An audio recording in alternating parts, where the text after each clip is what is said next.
எல்லாருக்கும் வணக்கம். இந்த படத்தில் வாய்ப்பு எனக்கு கொடுத்ததுக்கு முதல்ல ப்ரொடியூசர் ரமேஷ் சார், உங்களுக்கு நான் ரொம்ப நன்றி தெரிவிச்சுக்கிறேன். அப்புறம் ஆஸ்டர் Pradeep sir, Jegan sir, Naren sir, எல்லாருக்குமே நான் நன்றி தெரிவிச்சுக்கிறேன். சுரேஷ் சங்கையா வந்து எனக்கு காக்காமட்டிலேருந்து பழக்கம், அசிஸ்டன்ட் டைரக்டர்லேருந்து அவங்க பழக்கம் எனக்கு ஒரு. இப்போ சொன்ன மாதிரி கடாயன் கருணை படம் வந்து சுரேஷ் சங்கையா முதல்ல எனக்கு தான் கதை சொன்னார் அந்த படத்தை. அப்போ நாம் கொஞ்சம் பயந்தோம், ஏன்னா சரி நம்ம காமெடினா போயிட்டுருக்கோம் அதில் அப்படின்னு. ஆனால் நல்ல கதை அப்படின்னு.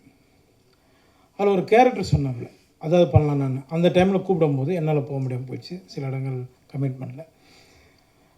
அது ட்ராப் ஆனதுனால நான் அதில் நடிக்க முடியாதனால ஒரு வேளை சுரேஷ் சங்கையா என்னை வச்சு ஹீரோவை பண்ணணும்னு முடிவு பண்ணது எனக்கு வந்து பெரிய பாக்கியம் நினைக்கிறேன். ரொம்ப லைவான டைரக்டர். நான் மணிகண்டன் சார் அப்பப்போ சொல்லுவார், காக்காமட்ட டைரக்டர் அப்பப்போ சொல்லுவார், அவன்கிட்ட நிறைய விஷயம் லைவாக நிறைய சொல்லுவான் யோகி பாபு அப்படின்னாப்புல. கடைசியாக நாங்கள் ஷூட்டிங் பண்ணிகிட்டு இருக்கும்போது ஒரு முறை எல்லாம் இந்த ஆர்டிஸ்ட்டுங்க நிறைய ஆர்டிஸ்ட்டுங்க எல்லாரையும் வந்து உட்கார வச்சு டிராக்டர்லேருந்து தள்ளிட்டு இருக்கான். நான் சும்மா ஜென்ரலாக பேசிட்டேன், என்னப்பா பண்ணிகிட்ருக்கான்னு பார்த்தா டிராக்டர்லேருந்து எல்லோரும் கீழே வந்துட்டான். ஏய் என்னடா பண்ணிகிட்ருக்க, லைவாக இருந்தால் தான் நான் சூப்பராக இருக்கும் அப்படின்னா, அதுக்காக என்னடா எல்லோரும் கீழே மண்ணு கொட்டுற மாதிரி கொட்டிகிட்ருக்க அப்படின்னு. எல்லா விஷயமும் லைவாக பண்ணி ஒரு விஷயமும் இந்த படத்தை பெரிய அளவில் கொண்டு வந்தது சுரேஷ் சங்கையா. ஷார்ட் எடுத்துன்னே இருப்போம், கேமராமேன் வந்து சார் வந்து ஃப்ரேம் செட் பண்ணுற கேப்பில் ஆனால் இன்னொரு கதை இருக்குண்ணே அப்படின்னு. என்னப்பா அப்படின்னு, இதே முடியல போகணும் அப்படின்னு, கேளு அப்படின்னு அந்த 17 நிமிஷத்தில் ஒரு கதை சொல்லியிருக்காப்புல என்கிட்ட. அடுத்த படம் தான் பண்ணுறோம், ரமேஷ் சார் கிட்டே போய் போட்டுருவோம் போயிட்டு அப்படின்னு. அப்படி நல்ல டைரக்டரை மிஸ் பண்ணிட்டோம். கருப்பணியப்பன் சாருக்கு நான் ரொம்ப நன்றி தெரிவிச்சுக்கிறேன் சார். ஏன்னா எனக்கும் அவருக்கு ஒரு பெண்டிங் இருக்குது, சீக்கிரம் அதையும் சந்திச்சிடலாம் சார். ஜெகன் சார், உங்களோட நான் என் ஆளோட சிறப்புக்கான படம் பண்ணேன். அன்றைக்கி அவர் சொன்னது உண்மை தான், ஆனால் அது எப்படி சொல்கிறது சார், நான் வந்து உங்களை வந்து அண்ணனாக பார்த்தேன் சார், அவ்வளோதான் சார். அப்புறம் நெல்சன் சார் சொன்னார், சீக்கிரம் அசிஸ்டன்ட் டைரக்டருக்கு நிறைய வாய்ப்பு கொடுங்கன்னு. நான் நிறைய பேர் கொடுத்துருக்கேன் சார். சுரேஷ் சங்கையா அசிஸ்டண்ட்டு 5 பேர் எனக்கு கதை சொல்லியிருக்காங்க. அதுவும் பேர்லாம் சொல்லாதீங்க, யார் பாரு நம்ப நீங்கள் ஒன்றும் சொல்லக்கூடாதில்ல எல்லாருக்கும். ஏன்னா நானும் ஒரு அசிஸ்டன்ட் டைரக்டராக தான் வந்தேன் ராம்பாலா சார்கிட்ட, லொல்லு சப்பாலேருந்து. அதனால் அந்த வழி எனக்கு தெரியும். இன்றைக்கி வர்றதுக்கு முன்னாடி ப்ராமிஸாக சொல்கிறேன், வர்றதுக்கு முன்னாடி 3 பேர்கிட்ட என் கார்டனில் கதை கேட்டுட்டு தான் வரேன். சார் சொன்ன மாதிரி பணம் முக்கியம் கிடையாது. இதே பரணி ஸ்டுடியோவில் ஏவிஎம்லாம் வந்து ஒரு டைலாக் 2 டைலாக் பேசுறதுக்கு ரோட்டில் நின்று இருக்கேன். பணம் முக்கியம் இல்லை சார், கரெக்ட் தான் சார். மேடை ஏறி சாமி இல்லைன்னு சொல்கிறத விட, ஆமாம் சார், அப்படி பார்த்தோன்னா நம்மளால் இஎம்ஐ கட்ட முடியாது சார். ஊறப்பட்ட பிரச்சனை இருக்குது. அத்தனை அசிஸ்டன்ட் டைரக்டர் போகிறாங்க. இன்றைக்கி யார் சார் எந்த ப்ரொடக்ஷனில் நீங்கள் வந்து அவங்களுக்கு ஒரு வாய்ப்பு கொடுக்குறீங்க? கரெக்ட் தானே? அதனால் அதை நான் வந்து முக்கியத்துவம் கொடுப்பேன் சார். எப்போவுமே எல்லா அசிஸ்டன்ட் டைரக்டருக்கும் எல்லாருக்குமே நான் கொடுப்பேன். இன்னொன்று ஒரு சின்ன ஆசை அதையும் பண்ணிகிட்ருக்கேன். எப்படியும் அதையும் எழுதிடுங்க நம்ம நண்பர்கள்லாம். ஒரு சின்ன கதை பண்ணி ஒரு அசிஸ்டன்ட் டைரக்டர் ஒரு வாய்ப்பு கொடுத்துருக்கேன் சார், ஒரு ப்ரொடியூசரை பிடிச்சி. அதுக்குள்ளே யாரும் சொன்னாங்க, அது எப்படி இருக்குன்றாங்க. சுரேஷ் சங்கையா, நீ வந்து மறைந்தாலும் எங்களுக்குள்ளே இருந்துட்டு தான் இருக்கு. நான் அந்த பாப்பா வடிவத்தில் பார்த்தேன், பேச அந்த பாப்பா எழுதிட்டுருக்கு. எனக்கு எதுவும் சுரேஷ் சங்கையா ஃபீல் பண்ணுற மாதிரியே இருந்தது அது. அப்புறம் நான் வந்து கடைசியாக வந்து குழந்தை பிறந்ததுக்கப்புறம் தான் இதுவானாப்புல. நான் அந்த குழந்தைக்கு ஒரு இது பண்ணுறேன்னு சொல்லி நான் அசிஸ்டன்ட் டைரக்டர் எல்லோரும் அந்த ஃபங்க்ஷனில் சொல்லியிருந்தேன். இப்போ அதை நான் பண்ணி ஆகணும். ஏன்னா அவங்கள மேடம் இப்போ தான் பார்க்குறேன், அவங்க ஒய்ஃபு நேரில். அது உங்கள் முன்னாடியே நான் பண்ணிடலான்னு இருக்கேன். பண்ணலாமா சொல்லுங்கள். நான் ஒரு நம்பிக்கை வச்சுருப்பேன் சார். இன்னும் நான் மேடை ஏறி சாமி இல்லைன்னு சொல்கிறத விட மலை ஏறி சாமி கும்பிட்டுலாங்க. நான் வணங்குற முருகனை நம்பி இந்த படம் வெற்றி அடைய எல்லோரும் வேண்டியது. தேங்க்யூ.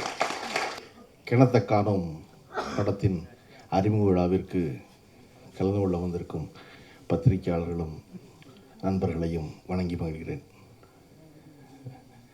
இயக்குனர் நெல்சன் சொன்னது போல் ஒவ்வொருத்தரையும் தனிப்பட்ட விதத்தில் தனக்கு தெரியுங்கிற சொல்லியிருந்தார் இல்லையா, அப்படி இந்த படத்தில் தொடர்புடைய எவரையும் தனிப்பட்ட விதத்தில் எந்த வகையிலையும் அறியாத வேணாம். எனக்கு தயாரிப்பாளர் ரமேஷ் பாபு அவர்களை எனக்கு 8 வருஷமாக தெரியும், 10 வருஷமாக தெரியும், 12 வருஷமாக தெரியும், எல்லாரும் சொல்லியிருந்தாங்க. எனக்கு நேற்று தெரியும். ஆனால் என்னென்னா, அந்த ரமேஷ் பாபுவை பற்றி தொடர்ந்து நான் கேட்டுகிட்டு இருந்திருக்கேன். உதவி இயக்குநர்கள் எல்லோரும் சொல்லி சினிமாவில் எவர் வெற்றி பெறுவார் என்றால், எவரெல்லாம் உதவி இயக்குநர்களை பொன்னை போல பார்த்து கொள்கிறார்களோ அவர்கள் பெருவெற்றி பெறுவார்கள் என்ற நம்பிக்கை. தன் படத்தில் இருக்க உதவி இயக்குநர்கள் இல்லை, பொதுவாகவே உதவி தன் படத்தில் வேலை செய்கிற ஆளை நல்லா பார்த்துக்கிறதே அதிகம். அப்படிலாம் ரமேஷ் பாபு எங்கெல்லாம் உதவி இயக்குனர் யாரோ சொன்னார்னா உடனே நின்று அவரோட பேசி ஜெகன் சொல்கிற மாதிரி சிட்டிங்கை போட்டு அதுக்கப்புறம் கிளம்புறவர். எனக்கு சாய்ராம்னு சொல்கிற ஒருத்தர் சிட்டிங்கும் போடுவார்னா ஒரே குழப்பமாக இருந்துச்சு. என்னடா சிட்டிங் போடுறாள் சாய்ராம்ங்கிறாரு, சாய்ராம் சிட்டிங் போடுறாரு அப்படின்னு. ஆமாம், நான் அப்படி தான் டேரக்டர் வசந்த் ஒரு தடவை விளம்பரம் பண்ணும்போது சாய் வசந்த்ட்டார், நான் வேறு யாரோ போலன்னு நினச்சி கடந்து போயிட்டேன். அப்புறம் தான் அந்த வசந்த் தான்ப்பா இந்த சாய் வசந்த்னாங்க. அந்த மாதிரி இப்படி உதவி இயக்குனரோட பெரும் நட்பு கொண்டிருக்கும் தயாரிப்பாளர் என்பதை விடவும், இன்றைக்கி ஒரு இயக்குனர் இல்லாத பொழுது அவர் படத்தை அவரின் பெயரை சொல்லி அவரை கொண்டாடி அவரை பாராட்டி பேசுகிற ஒரு தயாரிப்பாளர் அரிதுன்னு அரிது. அதற்காக ரமேஷ் பெருவெற்றி பெறணும். ஏன்னா எல்லா படமும் ஆரம்பிக்கும் போது இயக்குனரும் நடிகரும் போல உலகத்தில் சிறந்த நண்பர்கள் இருப்பதே இல்லை. படம் முடியும் போது அவர்கள் இதுவரை போல மிகச்சிறந்த எதிரிகள் இருப்பதே இல்லை தமிழ் சினிமாவில். அப்படி இருக்கும்போது படம் முடிந்த பிறகும் அந்த இயக்குனரை கொண்டாடி கொண்டிருக்கிற அவருடைய இல்லாமையில் அந்த இயக்குனரை கொண்டாடி கொண்டிருக்க ஒரு தயாரிப்பாளர் போற்றத்தக்கவர். அந்த வகையில் ரமேஷ் பாபு தொடர்ச்சியாக நம்ம எல்லாராலும் போற்றப்பட வேண்டியவர். யோகி பாபு பற்றி எல்லாரும் பேசிகிட்டு இருந்தாங்க. குறிப்பாக வசமால் பேசும்போது இந்த கிணத்த காணோம் அப்படிங்கிற இந்த தலைப்பே ஒரு பொலிட்டிக்கல் ஸ்டேட்மெண்ட் ஆயிடுச்சு அப்படின்னு சொன்னார். வடிவேலு பேசின எல்லா வசனங்களும் தமிழ்நாட்டில் இன்றைக்கி ஒரு பொலிட்டிக்கல் ஸ்டேட்மெண்ட். வடிவேலுங்கிற ஒரு மனிதன் இல்லாமல் இன்றைக்கி தமிழ்நாடு விடிவதில்லை, தமிழ்நாடு முடிவதில்லை. எல்லாரும் ஏதாவது ஒரு வகையில், அது கோயம்புத்தூர்காரரோ விழுப்புரத்துக்காரரோ கன்னியாகுமரிக்காரரோ அவ்வளோ பேரும் வடிவேலுடைய மதுரை ஸ்லாங்கில் சொல்லவே இல்லை அப்படின்னு சொல்லாத நாளே கிடையாது. வடிவேலுடைய செய்தி எல்லாமே ஏன் பொலிட்டிக்கல் ஸ்டேட்மெண்ட் ஆகுது? வடிவேலு சொன்ன 2 வரி பூரா அப்படின்னா, நீங்கள் பார்த்தீங்கன்னா சூரிய நாராயணன் அவர்கள் எழுதிய நோய்களின்றி வாழ முடியாதாங்கிற ஒரு புத்தகம் படிச்சுக்கிட்டு இருந்தேன். அவர் நினச்சிருந்தார், அவர் டைட்டீஷியன், அவர் நினச்சிருந்தார். அந்த புத்தகத்தில் டொமேட்டோ எஃபெக்ட் அப்படின்னு ஒரு வார்த்தை இருக்குது மருத்துவ உலகில். டொமேட்டோ எஃபெக்ட்ங்கிறது என்ன அப்படின்னா, அது மெடிக்கல் ஜர்னல்கள் எல்லாவற்றிலும் பயன்படுத்தப்படுற வார்த்தை. அதனால் நம்மளை போல அவர்களுக்கு அந்த வார்த்தையினுடைய புழக்கம் தெரியாது, சொல்லாட்சி தெரியாது. எதுக்கு டொமேட்டோ எஃபெக்ட்னு மருத்துவ உலகம் சொல்லுது அப்படின்னா, நேரடியாக நிரூபிக்கப்பட்ட ஒன்றை ஒப்புக்கொள்ள மறுப்பது. இதுதான் விஞ்ஞானம், இதுதான் அறிவியல், இதுதான் நடந்திருக்கு அப்படின்னு எல்லா ஆதாரமும் இருந்தாலும் ஒத்துக்க மாட்டான். ஒத்துக்கலைன்னா அதுக்கு பேர் டொமேட்டோ எஃபெக்ட்னு பேர். அது 86 அமெரிக்காவில் முழுமையாக தக்காளியால் தான் எல்லா நோயும் பரவுதுன்னு வட அமெரிக்கா நம்புச்சு. இல்லைன்னு மருத்துவ ரீதியாக நிரூபித்த பிறகும் வட அமெரிக்காவில் இல்லை தக்காளி தான் காரணம்னு நான் நம்பிக்கிட்டே இருந்தேன். அதனால அதுக்கு பேர் டொமேட்டோ எஃபெக்ட். உறுதியாக நடக்கும் ஒன்று, உறுதியாக இருக்கும் ஒன்று, உறுதியான அறிவியல் ஒன்று, அதை ஒப்புக்கொள்ளாததுக்கு பேர் டொமேட்டோ எஃபெக்ட். அது எனக்கு இன்றைக்கி தெரியுது ஒரு டைட்டீஷியன் புத்தகம் படிக்கும்போது. ஆனால் வடிவேலுக்கு எப்போ தெரிஞ்சிருக்கு அப்படின்னா, எனக்கு வந்தால் ரத்தம், உனக்கு வந்தால் தக்காளி சட்னியாங்கிறது இருக்கு இல்லையா, அதுதான் டொமேட்டோ எஃபெக்ட். என்னடா நேரடியாக ரத்தம் வருது தக்காளி சட்னியாங்கிற அப்படிங்கிறது டொமேட்டோ எஃபெக்ட். நேரடியாக ரத்தம் இருக்குது ஆனால் நீ தக்காளி சட்னிம்பியா அப்படின்னு. அப்போ ஒரு நகைச்சுவை நடிகன் என்பவன் சொல்லுகின்ற ஒரு வார்த்தை ஒரு அரசியல் செய்தியாக மாற முடியும் அப்படின்னா, நகைச்சுவை நடிகர்களை தமிழ்நாடு அவ்வளவு சிறந்தவர்களை வைத்திருந்திருக்கிறது. அந்த வரிசையில் இன்றைக்கி யோகி பாபு இடம்பெறணும் தான் எல்லாரும் வாழ்த்துறோம். ஆனால் நிவாஸ் பிரசன்னாவும் யோகி பாபுவும் எல்லாவற்றையும் அவர்களுடைய வாழ்நாளில் அறிந்து கொள்ள முடியாது. என் வாழ்நாள் அறிஞ்சிட்டோம் எல்லாத்தையும். எவனோத்து இருந்திருக்கான், யாரோட நடத்தியிருக்கான், அவன் சொன்னதை தான் தெரிஞ்சுக்கிறோம் இல்லையா. சினிமாவில் எப்பொழுது என்ன செய்யக்கூடாது அப்படின்னா, அட்வைஸ் மட்டும் பண்ணக்கூடாது. ஏன்னா யார் அட்வைஸையும் யாரும் கேட்க மாட்டாங்க. கேட்பாங்களா யாராவது? ஏன் சினிமாவில் கேட்க மாட்டாங்க? ஏன் கேட்க மாட்டாங்கன்னா, ஏற்கனவே வீட்டில் சொல்ல கேட்காம தான் இங்கே வந்திருக்கோம் இல்லையா? சினிமாவுக்கு யாரெல்லாம் வந்தா, யாரெல்லாம் வீட்டில் சொல்கிறது கேட்கலையோ, யாரெல்லாம் வாத்தியார் சொல்கிற கேட்கலையோ, ஆசிரியர் சொன்ன கேட்கலையோ, பள்ளிக்கூடத்தில் சொன்ன கேட்கலையோ, அவர்கள் எல்லாம் சினிமா கிளம்பி வந்திருக்கோம். இங்கே வந்து எப்படி இன்னொருத்தர் சொல்கிற கேட்போம்? கேட்க மாட்டோம். அதெல்லாம் எனக்கு தெரியும்போம். அப்போ இங்கே என்ன செய்யணும்? பகிர்ந்துக்கணும் எல்லாத்தையும். எனக்கு தெரிந்த வந்து இன்னொருத்தருக்கு சொல்லணும், இன்னொரு தெரிஞ்ச உடனே எனக்கு சொல்லணும். நம்ம கவுண்டமணி இன்றைக்கி வரை ஏன் கொண்டாடுறோம் இல்லையா? ஏன் கொண்டாடுறோம் அப்படின்னா, கவுண்டமணி வி. சேகர் அவர்களுக்கு 5 லட்ச ரூபாய்க்கு சம்பளத்தில் படம் பண்ணுவார். படம் பண்ணும் பொழுது கூடவே வந்து ஒரு பெரிய ஹீரோடைய படம் கேட்பாங்க. கேட்கும்போது கவுண்டமணி எந்த கவலையும் இல்லாமல் 25 லட்ச ரூபா சம்பளம் சொல்லுவார். அந்த பெரிய கம்பெனி தவிச்சிரும். என்னடா அந்த வி. சேகர் நம்ம ஸ்டுடியோவில் தான் இருக்கிறாரு, 40 நாள் டேட் வாங்கி கொடுத்துருக்காரு கவுண்டமணி, அதுக்கு 5 லட்ச ரூபா சம்பளம், நமக்கு 5 மடங்கு 25 லட்ச ரூபாயா 10 நாளைக்குன்னு கேட்டபோது கவுண்டமணி சொல்கிறேன், அவன் என்னை ஹீரோ வச்சுருப்பான், நீ எடுப்பியா? உன் படத்தில் யாரோ ஹீரோ, நான் பக்கத்தில் நிற்பேன், அதனால உனக்கு 25 லட்ச ரூபா சம்பளம். அவன் என்னை வச்சு 40 நாள் எடுப்பான், நான் தான் எல்லா முக்கிய வசனத்தையும் பேசுவேன், நான் தான் என்னுடைய வாழ்க்கை மாறப்போகுது. அதில் என்னை எந்த படம் ஞாபகம் வச்சுருப்பாங்க? இந்த 5 லட்ச ரூபா படம் தான் ஞாபகம் வச்சுருப்பான். நீ சொல்கிற ஹீரோ பக்கத்தில் போய் நிற்கிற 25 லட்ச ரூபா படத்தில் ஞாபகம் இருக்க போகிறதில்ல, அதனால அது உனக்கு ஃபைனு அப்படி பாரு கவுண்டமணி. அதை போல் செய்து இன்றும் சினிமாவில் வெற்றிகரமாக இருக்கிற இன்னொரு நபர் யாருன்னா இளையராஜா. இளையராஜா தனித்து, இளையராஜாவை தவிர்த்து தமிழ் சினிமா கிடையாதுன்ற காலகட்டம் ஒன்று உண்டு. வெறுமனை ஒரு பிளாக் அண்ட் ஒயிட்டில் ஃபோட்டோ போட்டு ராகதேவனின் இசையில் போட்டால் எல்லாரும் வந்து வாங்கிக்கிறோம் படத்தை. அவர் லேசாக 92 அந்த இடம் பறிபோகுது. அதை பற்றி அவர் கவலைப்படல, நடத்திக்கிட்டே இருக்கார், படம் பண்ணிக்கிட்டே இருக்கார், தொடர்ந்து நடக்குது. வெற்றி படம் கொடுக்குறாரு. மறுபடியும் அவதாரங்கிற படத்தை நான் பார்க்குறேன். 97-98 கமலால் இளையராஜான்னு பேர் போட்டால் அரங்கம் அதிருது. இன்றைக்கும் இளையராஜான்னு பேர் போட்டால் அரங்கம் அதிருது. ஒரு மனிதர் எப்படி தன்னுடைய இடத்தை விட்டு விலகி நின்று 30 வருஷம் கழிச்சு கைதட்டு வாங்குறாரு அப்படின்னா, இளையராஜா ஒரு பொழுதும் பெருநிறுவனங்களுக்கு மட்டுமே படம் பண்ணலை. எவரிடம் பணம் இல்லையோ அவருக்கு இளையராஜா படம் பண்ணிக்கிட்டே இருந்தார். இளையராஜா உச்சத்தில் இருக்கும் பொழுது வாங்குகிற சம்பளம் குருவிக்கருப்ப சண்முகத்துக்கு அந்த சம்பளம் கிடையாது. குருவிக்கருப்ப சண்முகம் படுக்க வந்தார், மாப்பிள்ளை மனசு பூ போலாம் படுக்கிறாரு. குருவிக்கருப்ப சண்முக படம் இல்லைன்னு தெரியும், பாண்டியராஜன் தேதி கொடுக்குறாரு. இளையராஜா சொல்கிறார் அப்புறம் பார்த்துக்க நான் பணம்ங்கிறார். அன்னைக்கு இளையராஜா உச்ச சம்பளம் பெற்றுக்கொண்டிருந்த ஒருத்தர். அப்போ யாருக்கு வீட்டை கொள்ளையடிக்கணும், யார் வீட்டை வெள்ளை அடிக்கணும்னு தெரிஞ்சிருக்கு அவருக்கு இல்லையா? நிவாஸ் பிரசன்னாவும் யோகி பாபுவும் இந்த அரங்கத்தில் இருக்கிற நடிகர்கள் எல்லோரும் சேர்த்து கொள்ள வேண்டிய செய்தி, இங்கே சம்பளம் என்பது நிரந்தரம் அல்ல. உங்களை, நம்மளை எல்லாரையும் சொல்லப்படுற மார்க்கெட்னு சொல்கிறத போய் பிம்பம் இல்லாட்டினா கைவிட்டுருவாங்க. ஆனால் யார் கைவிட மாட்டானா? யார் எளிய மனிதர்களோ, யார் எளிய இயக்குநர்களோ, யார் எளிய தயாரிப்பாளர்களோ அவர்கள் ஒரு பொழுதும் எவரையும் கைவிடுவதே இல்லை. அதனால நான் வா பார்த்துக்கலாமா? பாலைவனச்சோலைன்னு படம் வந்து 45 வருஷம் ஆச்சு. நான் ஒரு இடத்துல பேசும்போது அந்த படத்தினுடைய தயாரிப்பாளர் வடிவேல் அவர்களை பாராட்டி பேசுகிறேன். எழுதினேன் குமுகத்தில் ஒரு தடவை, வடிவேல் அவர்கள் இவ்வளோ சிறந்த ஒரு படம் பண்ணவர் அப்படின்னு. 2 நாள் கழிச்சு அந்த வடிவேலுடைய வயசு 82, என்னுடைய அலுவலகம் தேடி வந்துட்டார். எனக்கு ஆச்சரியமாக இருந்துச்சு, பாலைவனச்சோலை படத்தினுடைய தயாரிப்பாளர் நம்ம அலுவலகத்துக்கு வந்துடுவாரான்னு. அவர் சொன்னார், இல்லை தம்பி, இத்தனை வருஷம் கழிச்சு என்னை ஞாபகம் வச்சுருந்து ஒருத்தர் சொல்கிறீங்கல்ல, உங்களை நான் பார்த்து நன்றி சொல்லணும்ல, அதுக்காக வந்தேன்னு. நான் நினச்சேன் அந்த படம் ஏன் வென்றது அப்படின்னா, வடிவேலுடைய இந்த குணத்துக்காக தான் 40 வருஷத்துக்கு முன்னாடி இந்த பாலைவனச்சோலை வென்றது நான் நினச்சேன். இப்போ தொடர்ச்சியாக நம்ம பெரிய படம் சின்ன படம் எல்லாமே இருக்குது ஒரு இண்டஸ்ட்ரியில். இருக்கும் பொழுது அது எல்லாவற்றுக்கும் அதற்கு தகுந்தாற்போல் செய்ய வேண்டியது, அதை தான் சரி. அப்படி யோகி பாபுவும் நடந்துக்கிறாரு, நிவாஸ் பிரசனமும் நடந்துக்கிறாரு என்று அவர்களோடு பணியாற்றிய எல்லோரும் சொல்வதற்கில்ல, அது மேலும் பாராட்டுக்குரியது. அது நான் சொல்ல முடியாது, ஏற்கனவே இருந்தவங்க ஆமாம் அப்படின்னு ஒரு சொல்கிற போது பெரும் பாராட்டுக்குரியது. இந்த விஷயங்கள் இப்படி இந்த படம் வருவதற்கு முன்னாடியே ஒரு ஓடிடி பிளாட்ஃபார்ம் பேர் போட்டு வர்றது தமிழ் சினிமாவில் அரிதினும் அரிதான காரியம். இன்றைக்கி யாரும் எதையும் வாங்குறதில்லை இல்லையா?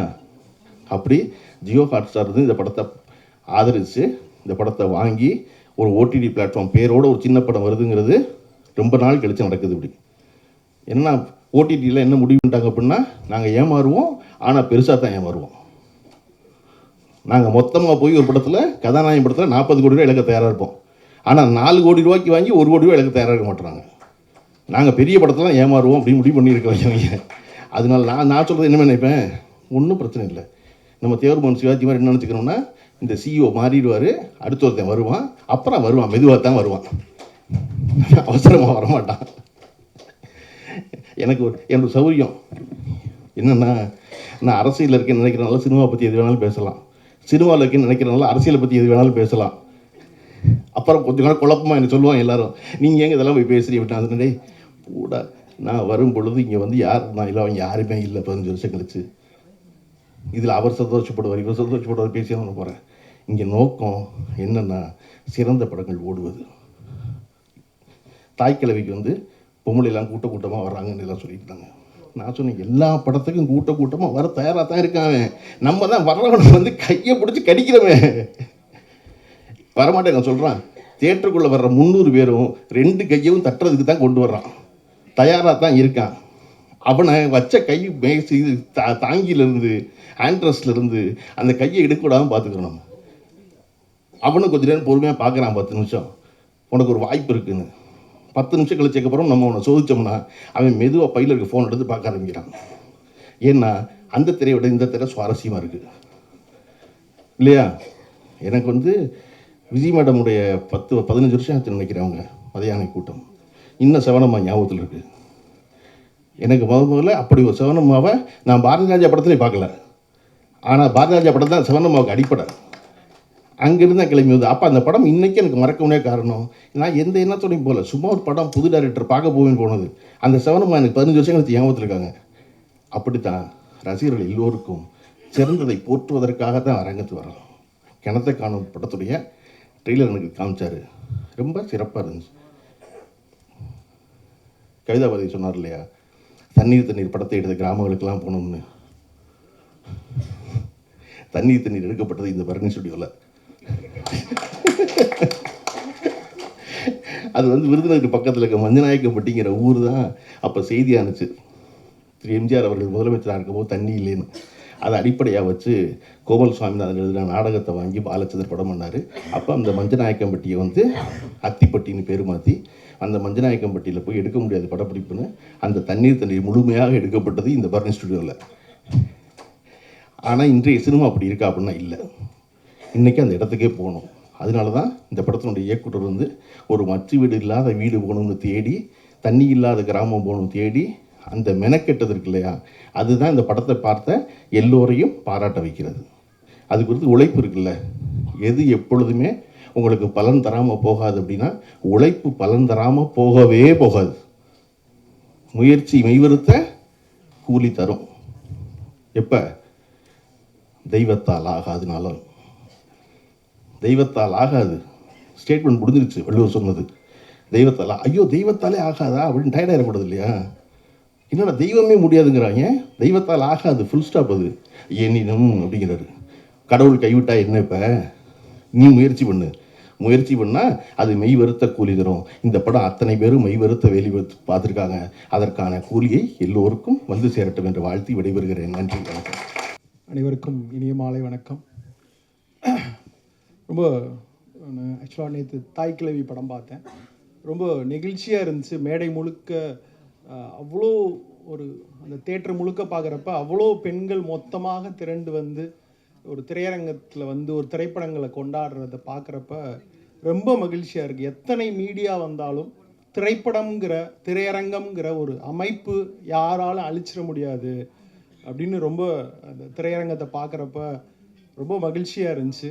ஸோ ஒரு சின்ன ஒரு டிவியோ ஒரு மீடியாவோ மொபைல்லையோ ஒரு படம் பார்க்குறதுங்கிறது ஒரு தனி மனிதன் பார்க்குற ஒரு விஷயம். ஸோ ஒரு திரையரங்கங்கிறது மொத்த கூட்டமும் கூடி ஒரு கழிக்கிற ஒரு இடமாக இருக்கிறது. அது வந்து தொடர்ந்து இயங்கிக்கிட்டே இருக்கணும் அப்படின்றப்ப நேற்று பார்க்குறப்ப அது மகிழ்ச்சியாக இருந்துச்சு. அந்த மகிழ்ச்சி இன்றைக்கி தொடர்ச்சியாக கிணத்தை காணும் ஆடியோ ரிலீஸ் அது பார்க்குறப்ப ரொம்ப அழகான ஒரு விஷயமா இருக்குது. கிணத்தை காணுங்கிறது எப்படி ஒரு காமெடியாக ஆரம்பித்து அது வந்து ஒரு அரசியலினுடைய ஸ்டேட்மெண்ட்டாக மாறிடுச்சு. கிணத்தை காண மட்டும் இல்லை, நதியை காணோம், ஆற்றை காணோம், ஏரியை காணோம் அப்படின்னு நம்ம வந்து அந்த ஸ்டேட்மெண்ட்டை வரிசையாக சொல்லிகிட்டே போகலாம். அவ்வளோ காணோம். ஸோ அதை ஒரு பொலிட்டிக்கல் ஐடியாவாக எனக்கு வந்து இதுக்கு முன்னாடி சுரேஷ் சங்கையா அவங்களுடைய கிடாயின் கருணை மூணு அவ்வளோ பிடிக்கும். ஸோ இந்த இந்த டைட்டில் பார்க்குறப்பவே எனக்கு ரொம்ப ஒரு ஸ்டேட்மெண்ட்டாக இருந்துச்சு. தயாரிப்பாளர் சொன்னாங்க, நான் வந்து தமிழ்நாடு ஃபுல்லாக தேடணும், ஒரு கிராமத்தில் வந்து ஒரு ஓட்டு வீடு, அங்கே ஊரில் தண்ணியே இல்லாத ஒரு கிராமத்தை தேடணும், கடைசியில் பார்த்தா அந்த ஊருக்கு தண்ணி வந்துருச்சு அப்படின்ட்டு. இதுதான் நான் தமிழ்நாடுன்னு நான் நினைக்கிறேன். நான் கிட்டத்தட்ட ஒரு 2 வருடங்களுக்கு முன்னாடி தமிழகம் இந்தியா முழுக்க நான் சுற்றிட்டு வந்திருக்கேன். வேறு எல்லா மாநிலங்களும் எவ்வளோ வறட்சியினுடைய கோர பிடியில் சுற்றி இருக்கிறது என்று இந்தியா முழுக்க சுற்றிட்டு வந்திருக்கேன். இப்போ தமிழகத்தை நம்ம பார்க்குறப்ப சின்ன சின்ன கிராமங்கள் வரைக்கும் ஒரு ரோடுகளும் அப்படி ஒரு மலர்ச்சியான ஒரு ஒரு வாழ்க்கை கிராமத்துக்குள்ளே இருந்திருக்கு. இன்னும் மாற வேண்டியது நிறைய இருக்குது அப்படின்னு அந்த ஸ்டேட்மெண்ட்டை சொல்கிறப்பவே இன்னொரு ஸ்டேட்மெண்ட்டையும் நம்ம நினைக்க வேண்டியிருக்கு. தொடர் உரையாடல்கள் மூலியமாக ஒரு கிராமத்துக்கு தண்ணி வர்றதை வந்து ஒரு அரசியலாக நம்ம எல்லாரும் சேர்ந்து செஞ்சுருக்கோம், தொடர்ந்து செய்யணும் அப்படிங்கிறதும் அந்த அவருடைய ஸ்டேட்மெண்ட்டில் தெரிஞ்சு. எனக்கு இந்த ட்ரெய்லரை பார்க்குறப்ப எப்படி வந்து யோகி பாபு அவர்களுக்கு ஒரு மண்டேலா ஒரு பொலிட்டிக்கல் ஃபிலிமாக ரொம்ப ஸ்ட்ராங்கான ஒரு படமாக இருந்துச்சோ, அது மாதிரி இந்த ட்ரெய்லர் பார்க்குறப்ப வந்து அப்படி ஒரு ஸ்ட்ராங்கான ஒரு பொலிட்டிக்கல் ஃபிலிமாக இருக்கும் அப்படின்னு தோணுது. எப்பயுமே ஒரு ஸ்டேட்மெண்ட் நாங்கள் சொல்லிக்கிட்டே இருப்போம். ஒரு டைரக்ட் பண்ணிக்கிட்டு இருக்கப்பவே அவங்க மறைஞ்சிடுறது அப்படின்னு நாங்கள் ஒரு காமெடியாக அப்படி ஒன்று சொல்லிக்கிட்டு இருப்போம். அது எவ்வளோ பெரிய துயரம் அப்படின்னு நான் இந்த மேடையில் அவங்க குடும்பம் இந்த சூழ்நிலையை பார்க்குறப்ப அவ்வளோ துயரமும் வலியோடு இருக்குது. ஆனாலும் ஒவ்வொரு இயக்குனரும் தன்னுடைய படைப்பை தான் முன்னிறுத்துவான், தன்னை முன்னிறுத்த மாட்டான் அப்படின்னு நான் நினச்சிக்கிட்டே இருக்கேன். ஸோ அப்படி வந்து சுரேஷ் சங்கையா அவர்கள் ஒரு கிணத்தை காணுங்கிற ஒரு ஸ்டேட்மெண்ட்டோட நம்ம முன்னாடி மொத்தமாக வந்து நிற்கிறாரு. ஸோ இந்த படம் வெற்றியடையே மனமார்ந்த வாழ்த்துக்கள். நன்றி. அஸ் அ டைரக்டரோட ஒய்ஃப் ஸ்டேஜுக்கு வரும்போதே அந்த குட்டி பாப்பா கீழே நின்று கண் கலங்கி ரொம்ப மனசு கஷ்டமாக இருந்துச்சு. அவங்க அம்மா அழுகிறதும் நிச்சயமாக அவருடைய இந்த கனவுக்கு உயிர் கொடுத்த இந்த திரைப்படத்தில் ஒர்க் பண்ண எல்லா டெக்னீஷியன்ஸ்க்கும் எல்லா நடிகர்களுக்கும் என்னுடைய நன்றியை தெரிவிச்சுக்கிறேன். பத்திரிகை நண்பர்கள் இந்த திரைப்படத்தை மக்கள்கிட்ட கொண்டு போய் சேர்க்கணும் அப்படின்னு என்னுடைய வேண்டுகோள். மிக சிறப்பான முதல் திரைப்படத்திலேயே கிடாரியின் கருணை மனு ரொம்ப அற்புதமான ஒரு வாழ்வியலை சொன்ன இயக்குனர்.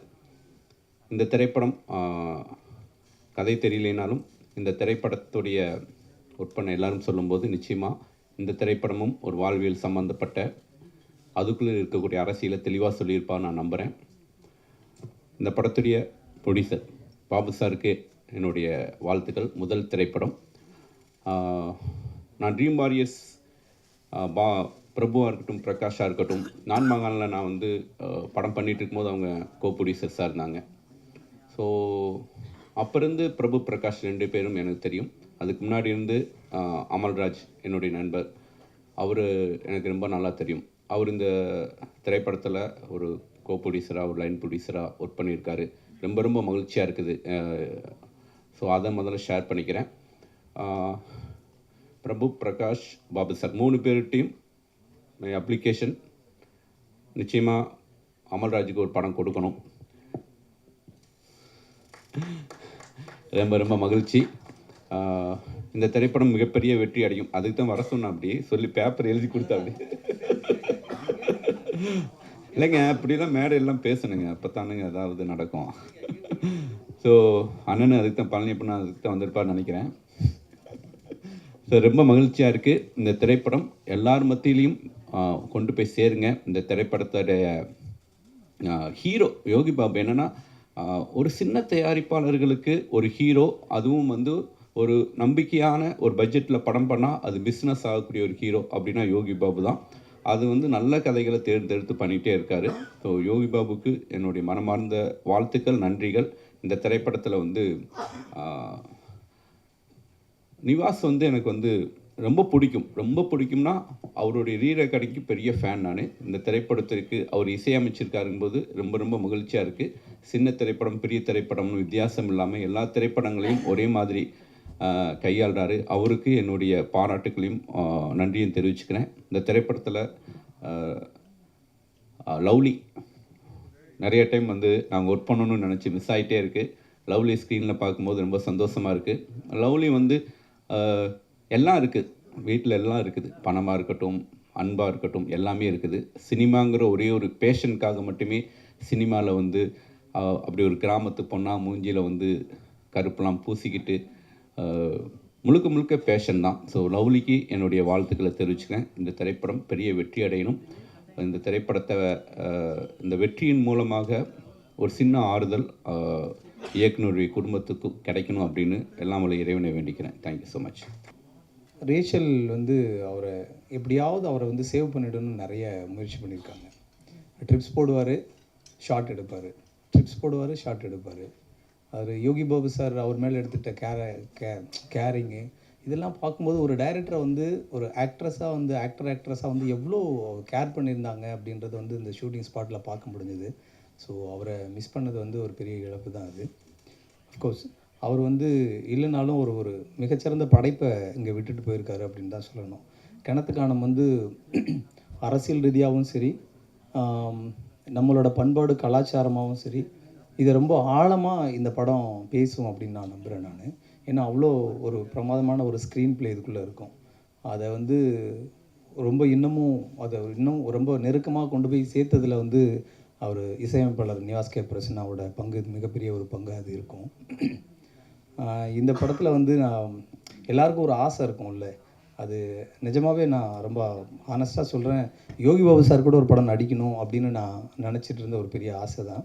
அந்த ஆசை இந்த படத்தில் எனக்கு அது நிறைவேறிச்சு. நிஜமா தலைவா, உண்மையிலே ரொம்ப ஹானஸ்ட்டாக சொல்கிறேன். அதுக்கு நான் நன்றி.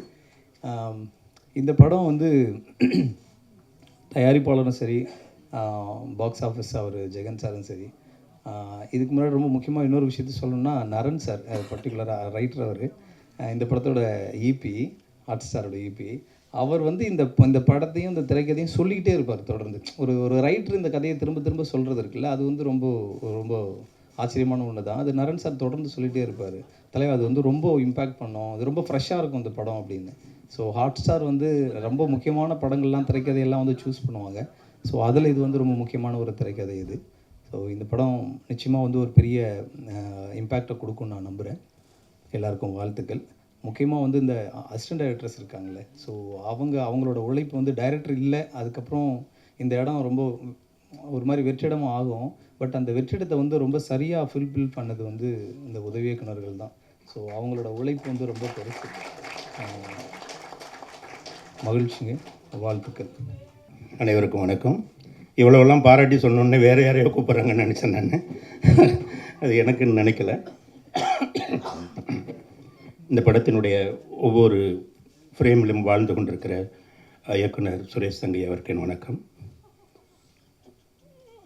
இந்த Dream Warriors, RP Pictures, box office எதுவுமே வந்து எனக்கு புதுசு இல்லை. நான் எல்லாமே அந்த குடும்பம், ஜியோ ஹாட் ஸ்டார் உட்பட. அதனால் நான் வாழ்த்துறதுங்கிறது இல்லை, அவர்களுக்குள் ஒருவனாக இருந்து தான் நான் இங்கே பேசுகிறேன். தம்பி இந்த படத்தினுடைய கதாநாயகன் யோகி பாபு, லவ்லின், தம்பி ராமகிருஷ்ணன் உள்ளிட்ட நடிகர்கள், தொழில்நுட்ப கலைஞர்கள், இசையமைப்பாளர், பாடலாசிரியர் அனைவருக்கும் வணக்கம். ஊடகத்துறை நண்பர்களுக்கு வணக்கம். நான் இந்த படத்தில் ஒரு 2 நாள் மட்டும் நான் நடித்தேன். ரமேஷ் பாபு சார் சொன்ன மாதிரி அந்த இடத்துக்கு போன போது எனக்கு வந்து அது ஒரு படப்பிடிப்புகள் நடக்கக்கூடிய ஊராக அது இல்லை. தண்ணீர் எந்த கிராமத்தில் எடுத்திருப்பாங்களோ அப்படி ஒரு ஊருக்கு போன மாதிரி இருந்துச்சு. அதுபோல் இந்த படம் வந்து ஒரு பெரிய வெற்றியை பெற வேண்டும் என்று நான் விரும்புகிறேன், வாழ்த்துகிறேன். எனக்கு ஏதாவது இன்னொரு 2-3 நிமிஷம் மிச்சம் இருக்குன்னா அந்த நிமிடங்களை நான் என் தலைவன் கருப்பழனியப்பனுக்கு கொடுத்து விட்டு நன்றி வருகிறேன். வணக்கம்.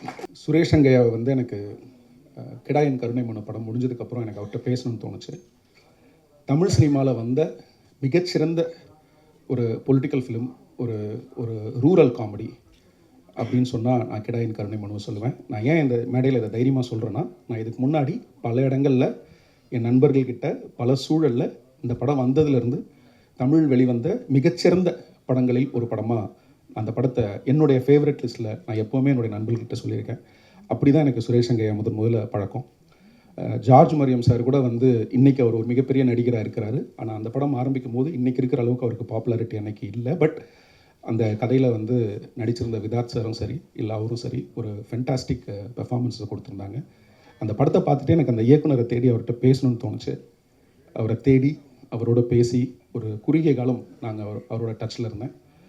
அப்புறம் ஒரு வெல்லிங்டன் நாற்காலின்னு ஒரு படம் அவர் பண்ணுறதா இருந்தது.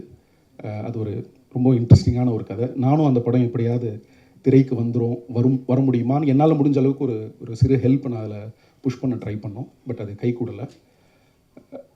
இன்றைக்கி இருக்கக்கூடிய ஒரு பேச்சுக்கு சொல்லணும்னா, இப்போது தாய் கிழவி மாதிரி ஒரு படம் இன்றைக்கி வெற்றி பெறுவதற்கு ஒரு இயக்குனரால், ஒரு நிறுவனத்தால், மக்களால் அந்த இடத்தை நோக்கி போவதற்கு முன்னாடி அந்த பாதையை ஆரம்பித்தவர்கள் பல பேர் இருக்காங்க. அந்த பாதையில் சுரேஷ் அங்கையாவுக்கு ஒரு பகுதி இருக்குது, ஒரு இடம் இருக்குது அப்படின்னு நான் தீர்க்கமாக நம்புகிறேன்.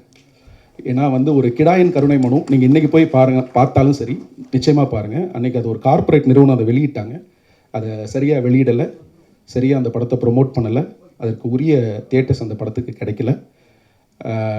அந்த படத்துடைய அந்த கண்டென்ட் பல அவார்ட் ஃபங்க்ஷனில் போய் மிகப்பெரிய அங்கீகாரம் எல்லாம் அந்த படத்துக்கு கிடச்சிது.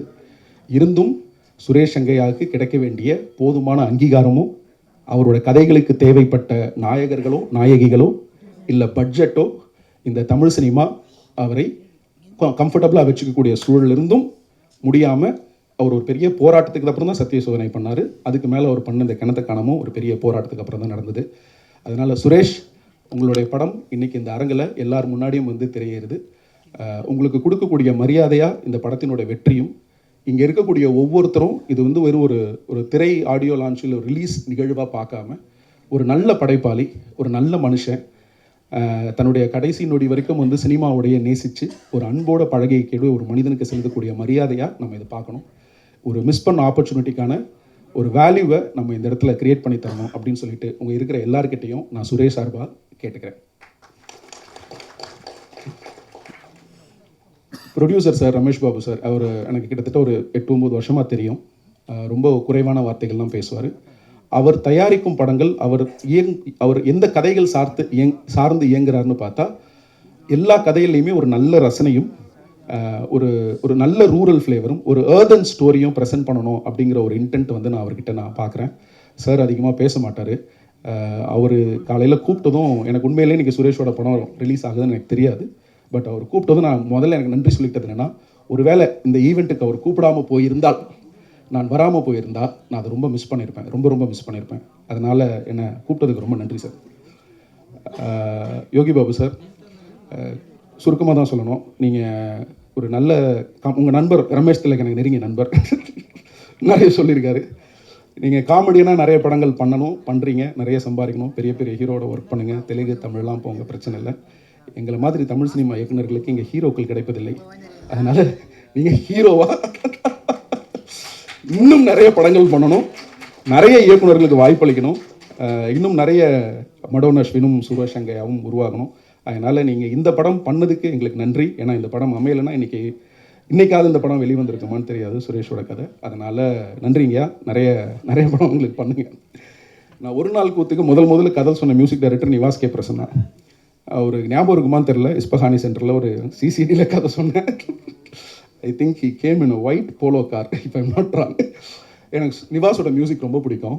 தெகிடி one of my favourite album. Bison ஒரு ஃபென்டாஸ்டிக் ஆல்பம்.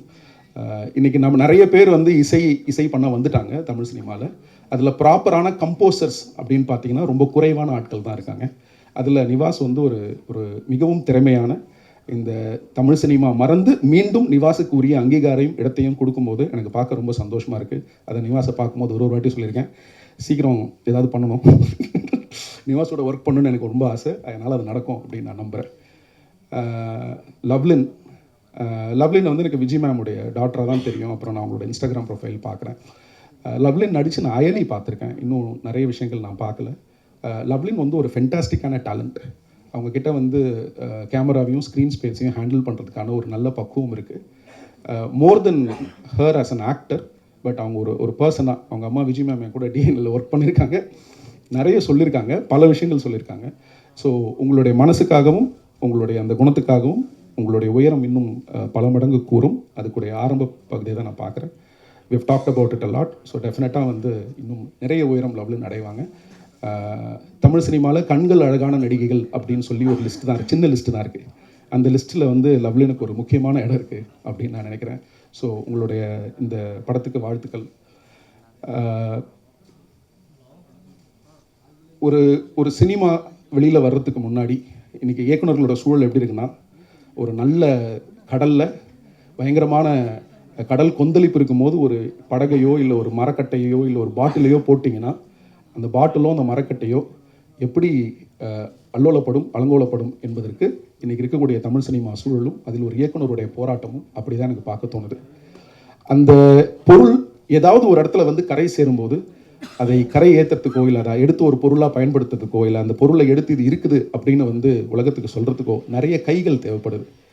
அது டிஸ்ட்ரிபியூட்டராக இருக்கலாம், ப்ரொடியூசராக இருக்கலாம், இல்லை இன்றைக்கி கெஸ்ட்டுக்கு வந்திருக்காங்களே, இந்த மாதிரி ஒரு ஃபங்க்ஷன் நடத்துறது, இந்த ஃபங்க்ஷனுக்கு ஒரு 5 பேரை கூப்பிடணும், ஒரு 6 பேரை கூப்பிடணும் அப்படின்னா எல்லாமே சினிமாவில் ஒரு படிப்படியான போராட்டம் தான். பல இடங்களில் வந்து ஆதரவும் அரவணைப்பும் சப்போர்ட்டும் தேவைப்படுது.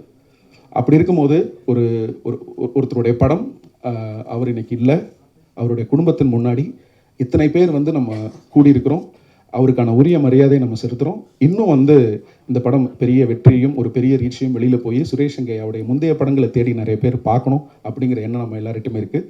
ஸோ இப்படிப்பட்ட ஒரு நிகழ்வை ஒரு டைரக்டர் இல்லை தானே, அதை நம்ம வந்து எப்படின்னா பண்ணால் என்ன, அந்த படம் ரிலீஸ் பண்ண என்ன தான் ஓடிடி வித்துட்டோமே அப்படின்லாம் இல்லாமல் அதை சரியாக மேடைக்கு கொண்டு வந்து அதை ஆடியன்ஸ் கிட்ட போய் சேர்க்கணும்னு நினச்ச இந்த மேடையில் இருக்கக்கூடிய எல்லாருக்கும் என்னுடைய நன்றி. இதுக்கு மேலே என்னுடைய பேச்சு நீட்டிக்க விரும்பலை. முடிஞ்ச அளவுக்கு நீங்கள் இந்த படத்தை கொண்டு போய் ஆடியன்ஸ்ட்டு சேருங்க. படம் நல்லா இருக்குது நல்லா இல்லைங்கிறத தாண்டி இப்படி ஒரு படம் நிச்சயம் வருதுங்கிறத நீங்கள் ஆடியன்ஸ்ட்டு கொண்டு போனால் போதும், அவங்க பார்க்கணுமா வேணாமான்னு முடிவு பண்ணுவாங்க. ட்ரெய்லர் பார்த்தேன், ரொம்ப நல்லா இருக்குது, படம் பார்க்க நான் ரொம்ப ஆர்வமாக இருக்கேன். நன்றி, வணக்கம். அனைவருக்கும் நன்றி. கவிதா பாரதி என்ன சொன்ன மாதிரி என்னுடைய நேரத்தில் நிறைய குறைச்சிட்டு கருவலை சார் கொடுக்கணும், அவரோட பெரிய ரசிகன் தான். நினைத்ததெல்லாம் முந்தனுக்கு நிஜமாக முடியுமாப்பா அப்படின்னு ஐயா வைகுண்டர் ஒரு வார்த்தை சொல்லுவார். அப்படி நினச்சதெல்லாம் நம்மளுக்கு முடியணும்னா நான் வந்து நிவாஸ் கே பிரசன்னா தலைவருக்கு தான் பெரிய நன்றி சொல்லணும். அவருடைய மியூசிக்கில் பாட்டு எழுதணும்னு நான் நினச்சிக்கிட்டே இருந்தேன், அதை சாத்தியப்படுத்தினது அவர் தான். தாய்க்கிழவியில் ஒரு பெரிய அடையாளம் கொடுத்தாரு, 2 பாட்டு கொடுத்து. ரொம்ப நன்றி நிவாஸ் சார், ரொம்ப நன்றி. மோகன்ராஜன் பாடலாசிரியர் அடிக்கடி சொல்லுவாப்பில், சீக்கிரம் வெளியில் வாயா அப்படின்ட்டு.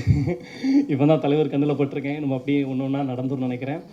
அந்த படத்தோடைய கதையை பற்றி எனக்கு தெரியும், ஆறுபாலா நடிகர் அவர் சொல்லியிருந்தார் அந்த கதையை பற்றி ஃபுல்லாக. அப்புறம் நிவாஸ் சாரும் கதையை எக்ஸ்பிளைன் பண்ணும்போது அவ்வளோ அழகாக இருந்துச்சு, ஐயோ பார்க்கணுமே அப்படின்ற மாதிரி இருந்துச்சு.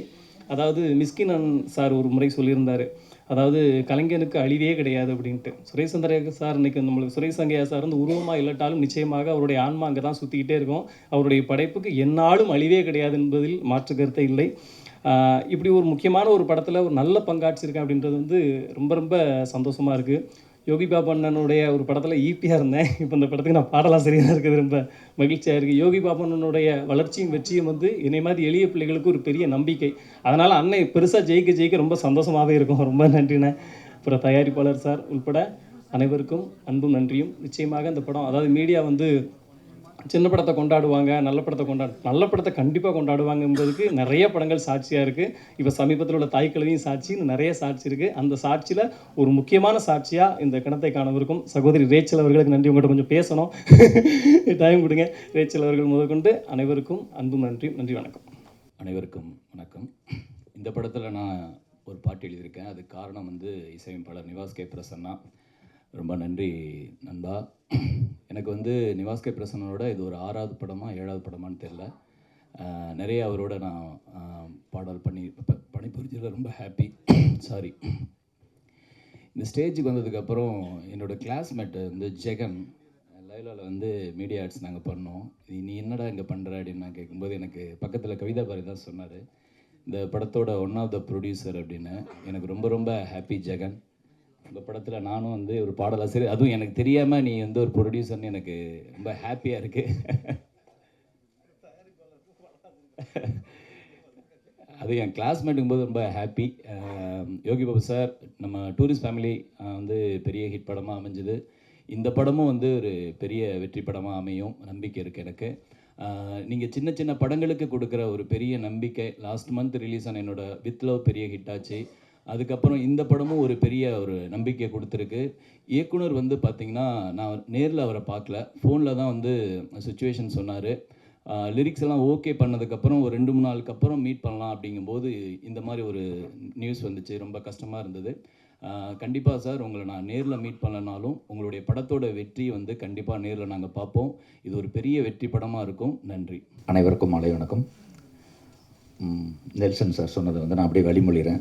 ஏன்னா அந்த இயக்குனர் இல்லாத இடத்த எல்லாருமே எடுத்து செஞ்ச டிஓபிலேருந்து எடிட்டர்லேருந்து டைரக்ஷன் டீம்லேருந்து தம்பி அமல் வரைக்கும் எல்லாருமே எடுத்து செஞ்சுருக்காங்க. வாழ்த்துக்கள். முக்கியமாக ஒரு நல்ல படம் பண்ணிட்டா அந்த கலைஞன் மறைஞ்சால் கூட இந்த டேட்டா இருக்கிற வரைக்கும், சினிமா இருக்கிற வரைக்கும் அந்த படம் இருக்கும். அந்த வரிசையில் நிச்சயமாக கிணத்துக்கான இருக்கணும்னு நான் நம்புகிறேன்.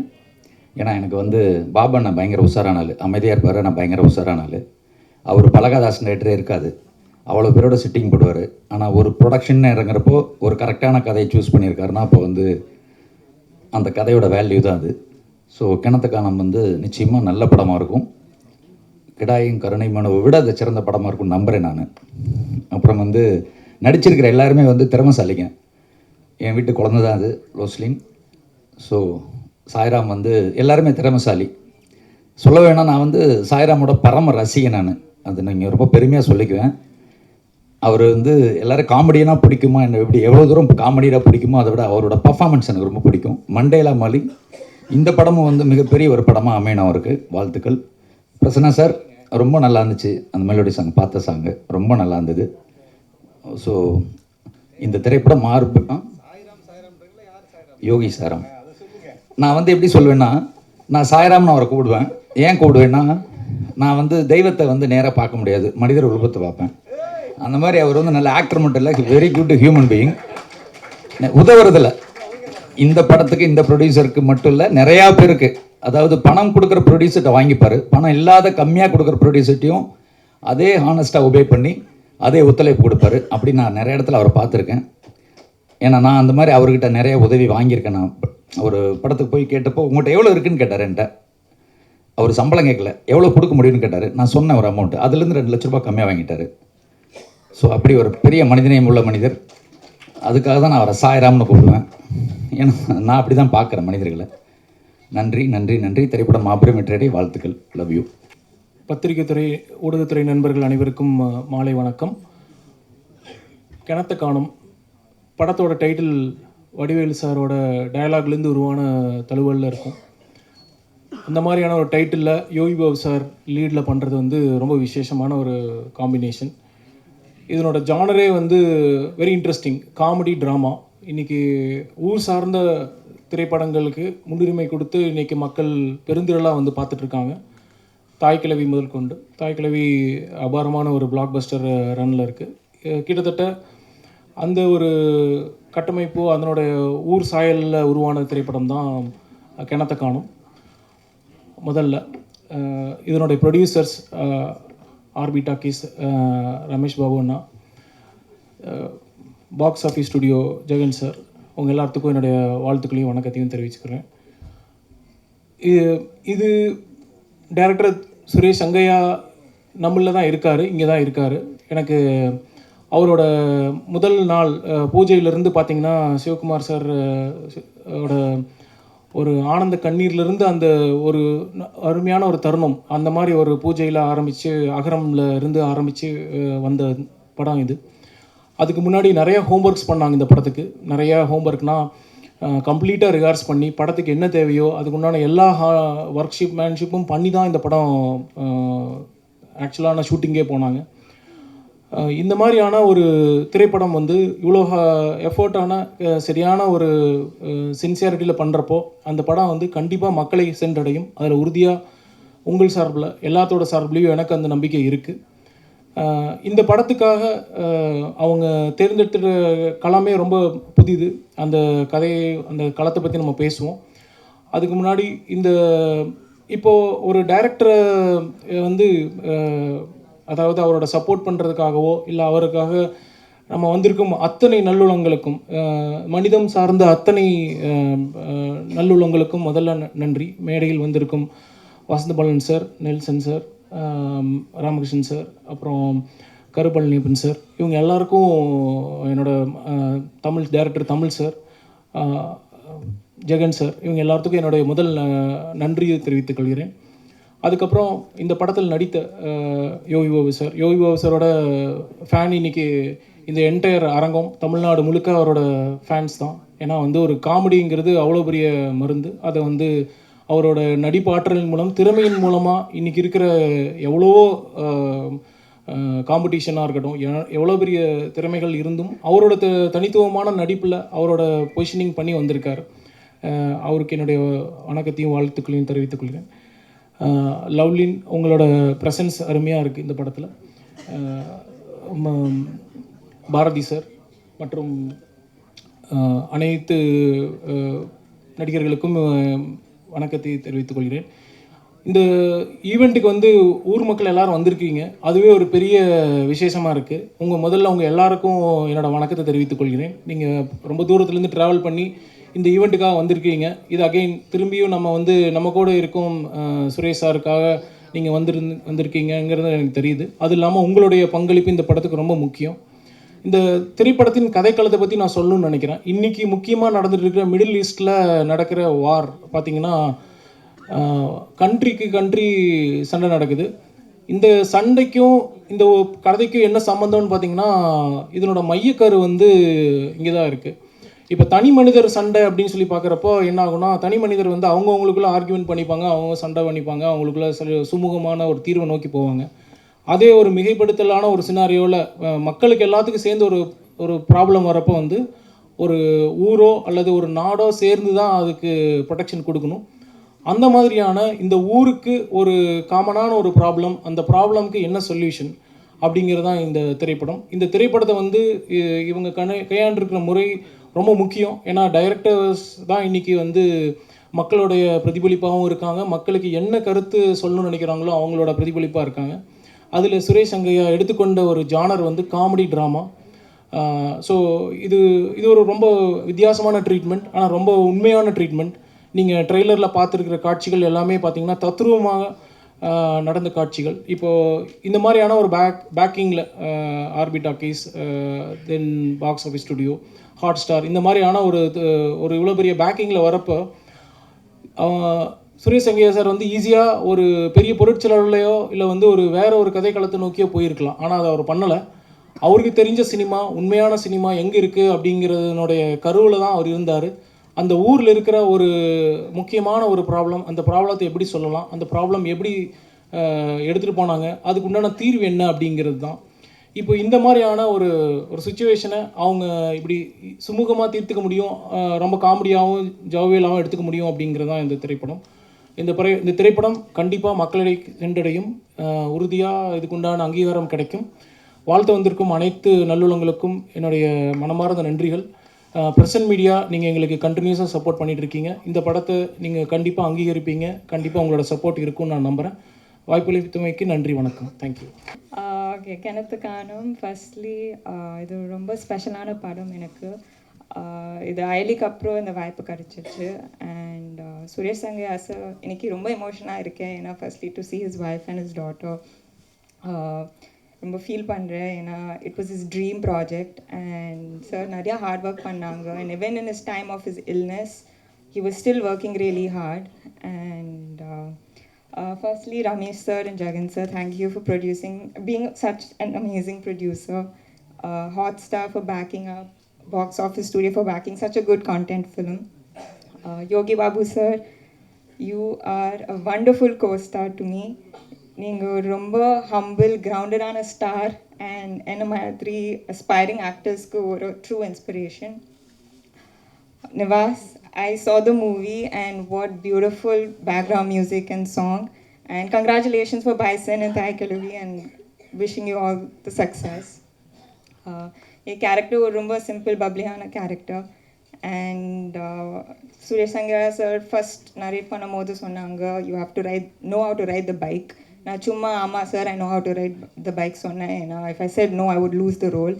So bike trainers Sam and பவனுக்கு ஐ வுட் டெஃபினெட்லி தேங்க். ஏன்னா 24 hours அவங்க செட்டில் இருந்தாங்க to teach me how to ride the bullet. Rachel, I didn't get to work with you, but I hope I get to work with you soon. To the entire cast and crew, thank you for all your support. Vasna Bala sir, Susindran sir, Nelson sir, I was supposed to work with all three of you and it didn't work, and I hope I get to work with you all soon. Thank you, Nandri. If I forgot anybody's name, I'm so sorry, but thank you so much. Thank you, PRO Venkatesh, for doing such amazing promotion. Thank you.